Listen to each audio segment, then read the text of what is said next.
tiempo, resultado y sobre todo en exponenciar precisamente tu crecimiento. Entorno, o es algo que te impulsa o es algo que te frena.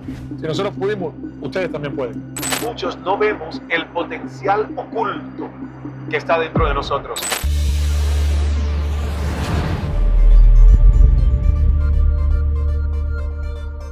Hola, buenos días, qué gusto saludarlos. Bienvenidos a un episodio más de Conversaciones en las Alturas. Hoy estamos volando desde Salt Lake, Utah hasta Las Vegas. Tenemos conferencia esta noche allá y vamos a estar compartiendo con ustedes exactamente durante todo este trayecto un tema que tanto para Ismael y para mí es demasiado poderoso porque forma parte de la historia de nuestras vidas, de nuestros resultados, de nuestra transformación y es algo que también te puede aportar mucho a ti, es sobre todo la importancia en la vida de cualquier ser humano de un mentor. Vamos a estar hablando al menos de 3 mentores cada uno que impactaron, influyeron en nuestras vidas y dejaron sí o sí una huella de transformación. Porque quizás tal vez no lo sepas, tú que estás viendo este episodio, este podcast, y no seas consciente del poder de aceleración que tiene tener un mentor correcto en la actividad que quieras tú lograr resultados en tu vida y cómo esto te puede ayudar a cortar años en tiempo, resultado y sobre todo en exponenciar precisamente tu crecimiento. Así que bienvenidos a este episodio de Conversaciones en las Alturas, que muy pronto vamos a estar teniendo invitados, pero qué bonito que les está aportando valor y vamos a comenzar con mi amado Isma. Isma. Qué lindo, Joel, qué tema tan poderoso, porque los mentores, como decía Isaac Newton, hace que nosotros aceleremos nuestro crecimiento. Hay una frase de Newton que es muy poderosa y que él dijo: llegué más alto y llegué más lejos porque me subí en hombros de mentores. De hecho, la mentoría es una forma de riqueza. Es cuando una persona tú ves que es una persona próspera, exitosa, sosteniblemente rentable, siendo un éxito tanto espiritual, en salud y también en finanzas, en carrera, en aporte a la sociedad, pregúntate de quiénes se rodea esa persona, porque el entorno o es algo que te impulsa o es algo que te frena en tu crecimiento. Entonces, mira, yo quiero comenzar honrando a mi primera gran mentora, salvando aquí a mi madre, mi abuela, mi tía, que fueron figuras de autoridad en mi crianza, pero ya alguien que llegó fuera de la familia o del lazo sanguíneo fue Nilda G. Alemán. Vive aún a sus 95 años en Santiago de Cuba, escritora de programas de radio para niños, adaptadora de cuentos infantiles. O sea, Nilda de verdad una gran mentora de vida que llegó a mi aula de 4º grado cuando yo era un niño tímido, introvertido, que escogía esconderme y no salir al receso escolar para evitar el bullying y las cosas. Sin embargo, mira la decisión de levantar la manito tímidamente cuando ella pide que uno se haga, ella pidió que leyéramos en voz alta, ¿no? Y yo levanté la mano. Ese acto cambió mi vida porque ella me reclutó para su círculo de interés vocacional de radiodifusión y todos los sábados mi madre me llevaba con 8 años a la emisora de radio CMKC en Santiago de Cuba. ¿Y qué hizo esa mentora para mí? Instalar un nuevo programa de imaginación. Me neutralizó la adicción, me llevó mi boca a un gimnasio, me invitó a leer y escribir poesías, me invitó a leer cuentos infantiles y a adaptarlos y a escribir mis propios cuentos. O sea, imagínate, Joel, que yo tengo 2 cuadernillos de mi 8º grado, que ella encuadernó y mecanografió, porque acuérdate, no había computadora. Está mi caligrafía y detrás una hoja donde ella con máquina de escribir editó el poema o los cuentos y los encuadernó. O sea, qué gesto de amor de esta señora que formó a muchísimos niños y jóvenes. Ella siempre me dice que uno de los pocos que nunca perdió el contacto con ella y que siempre ha sido como un hijo, porque ella fue una madre, ya me dejó hasta en su casa. Muchas veces que teníamos eventos y mi mamá no podía venir esa misma noche del pueblo a recogerme, venía al día siguiente, el domingo en la mañana, y yo me quedaba en un catrecito en el pasillo de la sala de Nilda G. Alemán. O sea, Nilda salvó mi infancia. Nilda es la responsable de que yo eligiera luego estudiar comunicación, porque mi padre con esquizofrenia no era alguien que hablaba mucho y mi madre sí siempre ha tenido elocuencia, pero realmente pues no es comunicadora profesional. O sea, mira la importancia de mi primera mentoría directa desde los 8 años hasta aproximadamente mis 15 años, que ya me expulsaron porque ya yo no era niño, era adolescente y pasé al club juvenil de radio y ya no al círculo vocacional. Así que Nilda G. Alemán a tus 95 años, gracias por todo lo que aportaste como mentora de vida y de comunicación en esos primeros años cruciales para tu formación como individuo y también como profesional. Yo, Isma, salvando también y haciendo secciones de miembros de la familia que se pueden llamar abuelos, nuestros padres, que fueron nuestros mentores iniciales, una persona que a mí me puso a mirar, a quitarme la venda de los ojos, básicamente, y a poder empezar a cuestionarme la creencia de que la única forma que había de ganarse la vida era trabajando duro por dinero. Fue precisamente un cliente que cuando yo tenía mi negocio de camiones aquí en los Estados Unidos, le di un servicio y él quedó tan complacido por el factor de diferenciación que yo había marcado en ese servicio, que se acercó a mí a hacerme preguntas. Que una persona como ese señor, hoy entiendo todas las razones por las que ese señor ha llegado tan lejos en la vida, porque siempre fue una persona que se mantuvo humilde, a pesar de la vida multimillonaria que ha logrado conseguir. Y su nombre es John Roosevelt, al cual le agradezco precisamente que me hiciera un montón de preguntas acerca del servicio que yo le había dado, en ese deseo ardiente y afán de querer aprender cómo era posible que yo hubiese podido romper como que mitos y tabúes o incluso techos de servicios previos que le habían dado, entregándole autos que se le entregaban de 5 a 7 días. Yo se lo entregué en 24 horas y sus autos llegaron limpios, algo que nunca antes nadie había hecho. Y eso sin yo saber que iba a conocer a esa persona y lidiar con él, porque yo había lidiado con su asistente en Los Hamptons, en Long Island, y eso me permitió a mí poder precisamente acceder a que él me hiciera muchas preguntas y poder yo, deslumbrado por la mega mansión donde le había retirado los autos en Long Island, la mega mansión donde le había entregado los autos en Palm Beach y donde finalmente lo conocí, que fue en el aeropuerto de Paloca. Gracias a él yo supe lo que era por primera vez estar cerca de un jet privado, porque él me pide, en los Norbert se hacía un servicio, te pagaban muy buenas propinas por eso, que tú fueras en uno de sus autos a buscarlo al aeropuerto. Y cuando yo lo llamo, o sea, después de yo hacerle el servicio de los 7 autos a Palm Beach, él me pregunta, ya había bajado los autos, un asistente de él que era boricua, Luis, me lo recibe, y él me pide que, porque él no contaba con que yo llegara en 24 horas, él contaba con que yo iba a llegar de 3 a 5 días, como mínimo, y entonces eso le permitió adelantar su viaje y venir rápido. Entonces ahí me pide, ¿crees que me pueda llevar los 2 Mercedes AMG a Miami, a un edificio, un penthouse que tenía en Brickell? Le dije que sí, y cuando le dije que sí, me dijo, porque él pensaba que yo retornaba de Palm Beach a Long Island, y me dice, ¿y crees que te pueda pedir un favor extra, que me puedas ir a buscar en uno de mis autos al aeropuerto? Porque no tenía previsto venir a Miami, él iba a volar directamente a Palm Beach, pero al adelantarme yo en el delivery, pudo cambiar su itinerario. Que sí, claro que sí, mándame la dirección del aeropuerto, o sea, el vuelo y la hora. Yo vivo frente al aeropuerto de Miami, yo vivía en Blue Lagoon en ese momento, y yo con gusto lo voy a buscar. Y él me dice que tiene que tomar otra llamada y me manda un mensaje. Cuando me manda el mensaje, veo que no decía aeropuerto de Miami, decía aeropuerto de Paloca. Entonces yo le llamo de vuelta y me digo, señor, tengo entendido que en el aeropuerto que usted va a llegar no llegan vuelos comerciales. Y me dice, sí, yo lo sé, yo vivo en mi avión privado. Él fue el primero que instauró en mi mente que yo podía tener, o sea, cuando fue la posibilidad de un avión privado. Yo, por mi mente ni siquiera pasaba. Pero fíjate cómo tú has pasado la cascada, porque tú has hecho lo mismo conmigo. Hoy estamos hablando de que en cuestión de días va a haber un traspaso de este jet de Joel a Ismael, pero ¿quién me lo hizo a mí viable y posible? Lo que él hizo para ti. Así es. Tú te convertiste en ese mentor que ha roto muchísimos techos mentales en apenas ni llega el año desde que nos conocimos a donde estamos hoy. Y fíjate lo poderoso de esto. Yo llego al aeropuerto, hemos estado en Opaloca. Yo llego al aeropuerto y parqueo el carro justo al lado donde paró el avión. Y yo pensaba que yo le iba a entregar el auto ahí él me iba a pagar, y en ese momento existía Uber, eso fue en el año 2013, y que yo me iba a ir directamente para mi casa. Y él me pide que lo acompañe, que quería inspeccionar el otro carro y que lo acompañe. Se bajó él solo y fuimos yo y él iba manejando su auto y yo al lado. Y él me iba haciendo muchas preguntas, muchísimas preguntas, y me preguntaba que, en este caso, cómo era posible que durante 7 años nunca le hubiesen entregado los autos en 24 horas y limpio, que sus autos siempre llegaban de 5 a 7 días y que siempre llegaban sucios, y que cómo era posible que nosotros lográramos un servicio tan excepcional. O sea, él estaba deslumbrado por el servicio que yo le había dado. Me hizo muchas preguntas del negocio. En fin, cuando ya yo estaba, a mí el Señor me imponía un gran respeto, porque primero, nunca había conocido a una persona multimillonaria. Segundo, nunca había estado tan cerca de un jet como estuve con el Señor. Y por último, mi curiosidad me estaba matando y yo quería preguntarle a qué se dedicaba.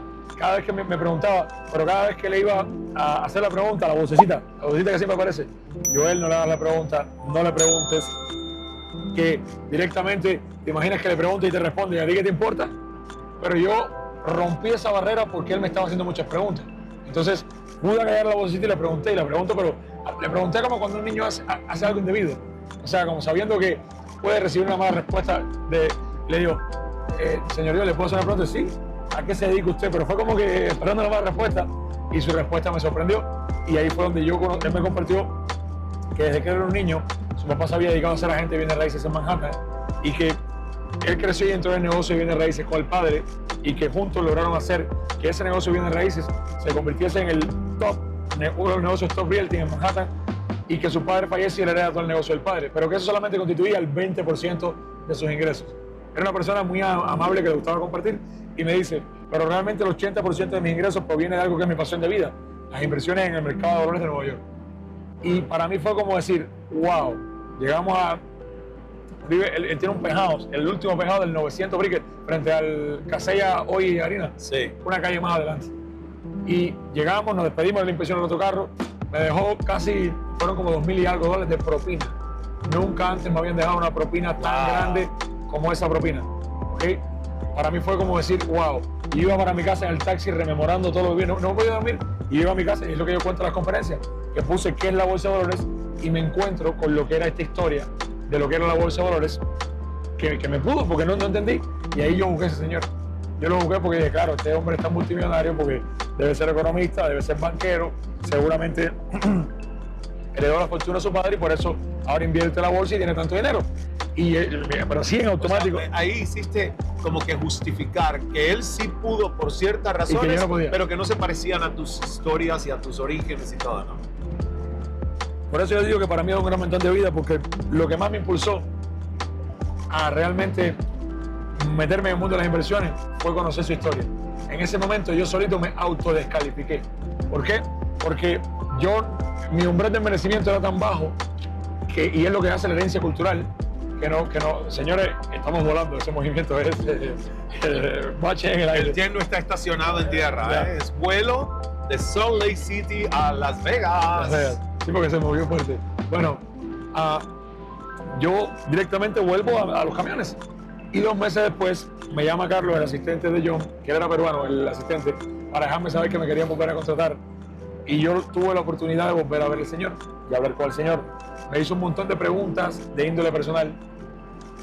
¿De qué país había emigrado a los Estados Unidos? Le dije que de Cuba. Me compartió que él era consciente que Miami había sido construido por los cubanos y que admiraba mucho a los cubanos, que de hecho tenía muy buenos amigos cubanos en Miami, empresarios. Él me preguntó qué sentía ser un inmigrante cubano en los Estados Unidos y le dije que muy bien porque había podido lograr muchas cosas que nunca hubiese podido lograr en mi país natal, en Cuba, y que para mí sentía muy bien.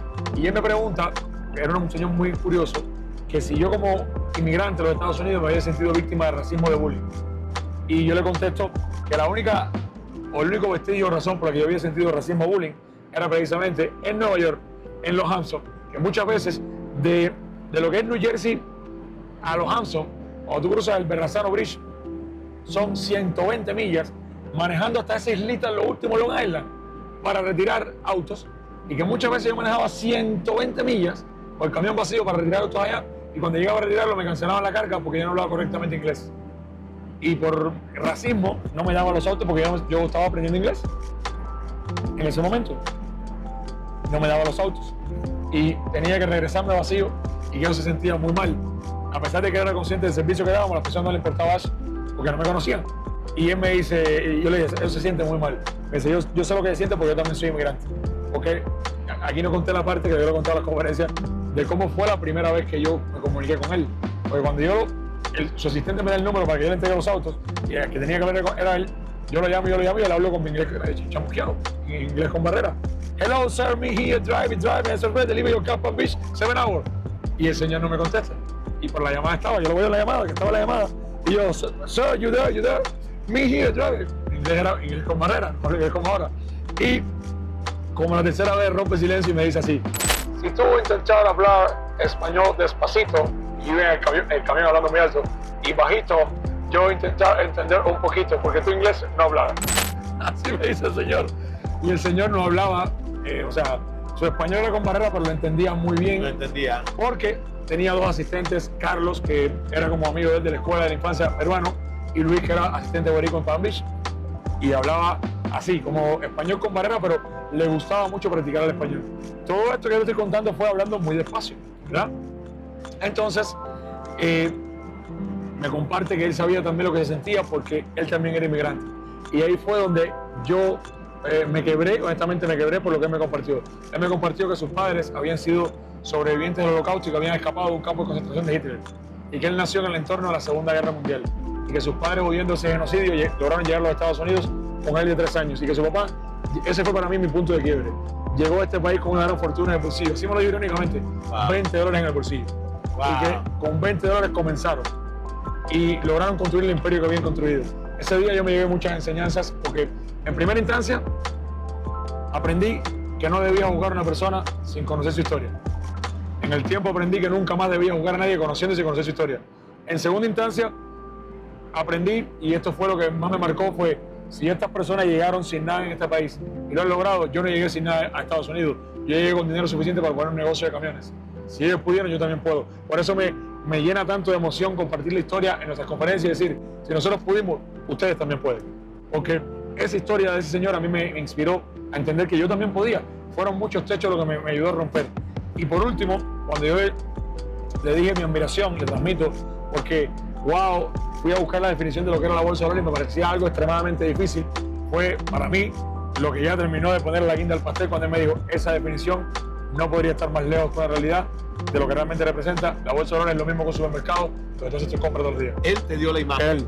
Él. Él te hizo ver que la bolsa de valores es tan fácil como entrar a un supermercado. Y hoy esa es la premisa que tú usas para transformar las vidas de todos tus estudiantes. Es una transferencia de conocimiento, de un mentor Pero ese es el poder de la mentoría. Y bueno, por último, me recomendó, porque empezamos a hablar y me recomendó, todo eso fue en el trayecto, me volvieron a pedir que le llevara, que me pagaban lo mismo, y la misma propina y todo, si lo recogía en el penjado de Bricker y lo llevaba de nuevo para Loque, y todo eso fue en ese trayecto, ¿sí? Y fue precisamente cuando, o sea, a mí me impactó muchísimo, porque yo de ahí me llevaba el auto manejando a mi yarda, montado el carro, venía, ya había recogido otro auto de él y de ahí iba para el bicho a buscar esos autos para irme a Nueva York. Y en ese momento, algo que me impactó, él me recomendó, me dijo, es en inglés, pero si lo haces con Translate, puedes, precisamente con traductor, puedes aprender, y me recomendó mi primera academia de inversiones que fue en Chicago, en inglés. Él me recomendó la primera academia que yo cursé. Y la hiciste online. Y la hice online. Wow. Correcto. O sea, por eso para mí es un gran mentor de vida, porque gracias a él yo rompí todos los mitos y tabúes de la bolsa de valores. Gracias a él yo entendí que no era para economistas ni para banqueros, que cualquier persona lo podía hacer, y sobre todo conectar con su historia, los orígenes de ese señor. Y en ese momento no lo hice, pero después le he pedido 1000 veces perdón a la vida y a Dios por haberlo juzgado incorrectamente. Y gracias a él te viste con la posibilidad de tener también un estilo de vida similar al que él había conseguido. Y lo viste posible. Es extraordinario. Bueno, pues yo agradezco a ese señor que no conocí, pero que a través de tu historia y el impacto que dejó en ti, tú has podido transferir todo eso. Y en estos meses, porque en abril se cumplirá el año, ¿ver? Fue en abril que nos abrazamos en Expo Miami, ¿no? Sí. O sea, ni siquiera hace un año. Y miren cómo tu vida puede cambiar radicalmente en un año, porque la proximidad es poder. Porque elegirte para elegir un mentor y que ese mentor también te elija y quiera mentorearte y quiera transferir curva de aprendizaje, acelerar tu crecimiento, instalar potencial en ti, porque el gran desafío de los seres humanos es que muchos no vemos el potencial oculto que está dentro de nosotros, pero el mentor sí lo ve, y al mentor verlo, te lo activa, te agita tu espíritu, te levanta tu entusiasmo, te ayuda con tu enfoque y por lo tanto te eleva tu autoconfianza. Así y es, con sí. esas tres cosas, tú lo ves posible. Y fíjense, familia hermosa, que esto es un capítulo muy largo porque quedan mentores por mencionar. No, es que vamos a hacer segunda, tercera parte del tema mentores que nos han cambiado la vida. Recuérdalo siempre, si te gustó y te aportó valor este episodio, compárteselo a alguien que necesite realmente. Al menos a 5 personas. A 5 personas. Y si no te has suscrito al canal, suscríbete y compártelo. Puedes buscarnos a través de nuestras redes sociales, siempre deseando aportarles valor a toda la comunidad de latinos e hispanos. Y nos despedimos de ustedes. Por eso sí, hasta un próximo episodio de Conversaciones en las Alturas, en el Jet, en un nuevo trayecto de este movimiento Mentes Millonarias, Cuentas Millonarias. Nos despedimos de ustedes. Abrazo gigante, bendiciones. Dios es amor. Hágase el milagro.